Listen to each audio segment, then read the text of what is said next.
Hello everyone. So I got a request for explanation of a leading case from family law, Angie Dastane versus Suchita Dastane. Actually, I'm very busy with my work, so I somehow managed my time as soon as I saw the request. So I will quickly explain this case. This case is also family law, so husband and wife are included. Husband and wife हैं. Matter of fact इस case में बहुत सारे आप minimum to minimum याद रखिए, मैं आपको समझाती हूँ. तो जो स्पाउसेस हैं, हस्बैंड एंड वाइफ, वो दोनों बहुत अच्छे पढ़े लिखे हैं. हस्बैंड क्या है, एग्रीकल्चर रिसर्च ऑफिसर है, और वाइफ ने जो है पीएससी किया था, दिल्ली से पास आउट है. दोनों अच्छे पढ़े लिखे हैं. तो इनकी शादी तय हुई May 13, 1956 में. अब शादी के पहले जो है लड़की के फादर ने एक लेटर लिखा लड़के के फादर को, ये बताने के लिए कि उसकी बेटी जब 1 साल जापान में थी तो उसको एक मेंटल कंडीशन से गुजरना पड़ा था, क्योंकि उसको सेरेब्रल मलेरिया हो गया था, और उसको इसी कारण से जो है उसका ट्रीटमेंट चला था.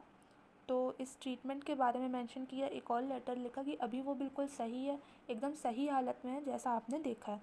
ये लेटर इसलिए लिखा गया था ताकि अंधेरे में ना रखा जाए, और उनको ये पता रहे, ये बात पता हो कि भाई कौन सा इम्पोर्टेंट चीज़ लड़की की लाइफ में हुई, और अब जो है कि ये सब ठीक है, तो अंधेरे में ना रहे इंसान. शादी हो गई. शादी के पहले जो है इन्हें लेटर लिख के सब जो है बता दिया गया. अब शादी हुई तो शादी में 1957 में एक डॉटर हुई, 1959 में एक डॉटर हुई, और 1961 जो कि मैटर ऑफ डिस्प्यूट चल रहा था उस बीच में भी इनकी एक डॉटर हुई. तो जब मैटर एक क्रॉस कंप्लेंट हुई, जब इन लोग मैरिज में गए थे एक जगह पे पुणे में, तो वहाँ पे जो डॉक्टर सेठ था, तो वहाँ पे उसके हस्बैंड ने भेजा और बोला कि डॉक्टर के पास होके आना, ये साइकेट्रिस्ट है. बट जो पत्नी है वो नहीं गई. उसने बोला कि उसको ये इसलिए नहीं गई क्योंकि उसको लग रहा था कि शायद इन लोग इसको किसी मेंटल कंडीशन का पता होने के कारण, या इस तरह का इन लोग किसी इल्ज़ाम लगाना चाह रहे हैं, इसलिए भेज रहे हैं. तो वो गई भी नहीं क्योंकि वो 3 मंथ प्रेग्नेंट थी. तो लास्ट इन लोग साथ कब तक रहे हैं, 27 Feb 1961 तक रहे हैं. अब किन किन कोर्ट में केस गया है, trial court, high court, supreme court में. तो इसमें फैक्ट क्या आए हैं सुप्रीम कोर्ट में, ये मेन है. बाकी ये थोड़े बहुत फैक्ट आपको सिर्फ इसलिए रहते हैं ताकि आपको एक स्टोरी माइंड में रहे. सेक्शन किससे डील करता है, सेक्शन, ये जो केस है sections 12 and 10 of Hindu marriage act से डील करता है, जो कि मैरिज को वॉइड डिक्लेयर करना और जुडिशियल सेपरेशन की डिमांड करते हैं. तो ट्रायल कोर्ट में क्या हुआ, ट्रायल कोर्ट में एनजी दस्ताने गया और उसने बोला कि जो है उसकी मैरिज की कंसेंट जो है बाय फ्रॉड ली गई है.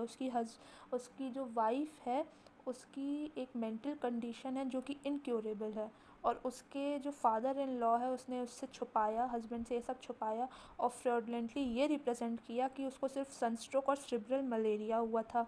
और सेक्शन 10(1)(b) के अंतर्गत उसने ये कहा कि ऐसा जो है हार्मफुल और इंजीरियस बिहेवियर करते, क्रुएलिटी करती है हस्बैंड के ऊपर, तो उसको जुडिशियल सेपरेशन चाहिए.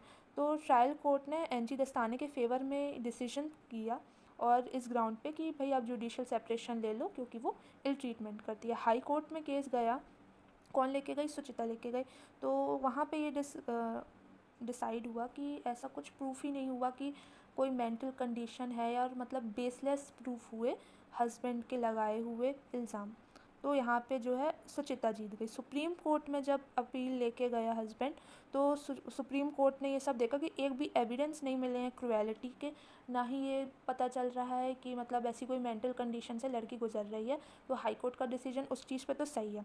फिर ये बात पता चली कि जो है लड़की थ्रेट्स देती थी कि वो अपनी लाइफ एंड कर लेगी, वो घर को जला देगी, and she will make him lose the job, और न्यूज़पेपर में आर्टिकल्स जो है प्रिंट करवा देगी उसके ख़िलाफ़. तो हाँ, ये एक ग्राउंड हो सकता है मेंटल डिस्टर्ब करने का और मेंटली उसको हैरेस करने का, तो ठीक है, ये क्रुएलिटी का ग्राउंड माना जाएगा. पर जो कि उन लोग स्पाउस रहे हैं 27/12 जो है स्पाउस रहे हैं 27/2/1961 तक, और जिससे उनका एक बच्चा भी हुआ है. तो इससे ये साफ साफ पता चल रहा है, चलो सुप्रीम कोर्ट ने कहा कि ये तो साफ साफ पता हो गया चलो कि जो लड़की है वो गिल्टी है किस चीज़ की, क्रुएलिटी की. पर जो लड़का है उसने जो है कॉन्डेंट कर दिया, मतलब माफ़ कर दिया था उसको, साथ में रह रहे थे, तो सुप्रीम कोर्ट ने उसकी अपील डिनाई कर दी और कहा कि इस बेसिस पे अब उसको डिवोर्स नहीं मिलेगा। हस्बैंड के इस एक्ट कॉन्डिनेशन के कारण जो है उसको डिवोर्स की पिटिशन नहीं ग्रांट की गई। Principle of this cases are, principle laid down in this cases are कि एक तो पहले बर्डन ऑफ प्रूफ जो क्रुएलिटी का वो पिटिशनर के ऊपर रहेगा। दूसरा है कि अगर क्रुएलिटी हुई है तो उसके रीज़नेबल ग्राउंड हों, तभी आप ये क्रुएलिटी का पॉइंट आप ऐड करो मैरिज में। तीसरा ये कि अगर आपने कॉन्डिनेशन माफ़ कर दिया है, आप लोग साथ में रह रहे हो, तो फिर अलग से आप रीओपन नहीं कर सकते इस केस को, क्योंकि ये फिर कोर्ट का टाइम बर्बाद करेगा केस। तो ये कुछ प्रिंसिपल थे जो लेट डाउन किए गए। आई होप आपको केस समझ में आया हो, और कोई भी अगर आपके कोई डाउट्स हों तो ज़रूर बताएं, and do subscribe the channel, and I hope आपको ये केस समझ में आ गया हो। Thank you for watching. To read the case and then again listen the video and note down the necessary points. You will surely understand it.